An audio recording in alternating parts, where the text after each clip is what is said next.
All the fiction I've written is an exercise in complicated empathy, and I do believe that's one of the things that fiction is really good for, developing our sort of empathetic muscles. So I'm Kathy Page, and my latest novel is called Dear Evelyn.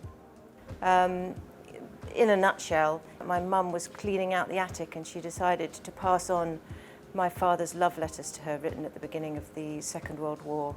And those were very passionate, detailed letters, quite a shock to read as a child, actually. And inevitably I was struck by the contrast between the beginning place of this relationship and what appeared to be the end place. And I decided to explore it in fiction, not non-fiction or memoir. So in this book you're asked to understand this relationship from both sides and from the sides of people who are sort of attached to it, and see it in a sort of three-dimensional way. That's a really good question, how to keep some sort of emotional distance when writing about things that are quite personal. For me, it was a big struggle when I started this book, and that's probably why it took so long to complete.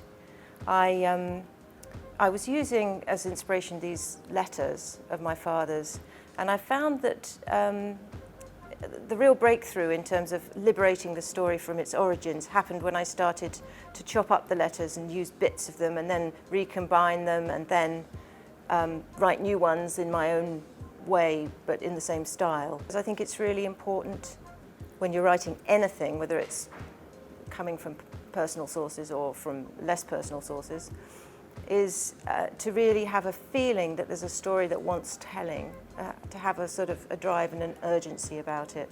That's got to be the first principle, because that's got to sustain you through all the artistic work that's ahead of you.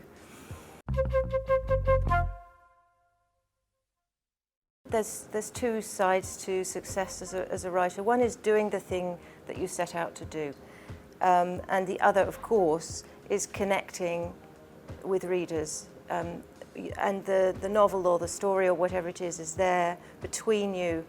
They bring their life to it, you bring your life and your work to it, and this amazing thing happens that it in some way transmits itself and is received.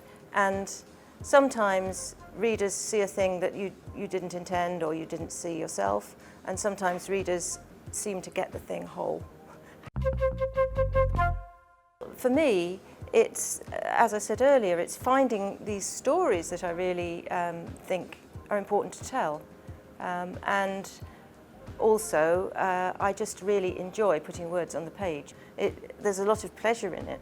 I mean, some days it's hideous, but I also really like playing around with the words on the page and thinking what might happen next and all that. It's what I do and I love it.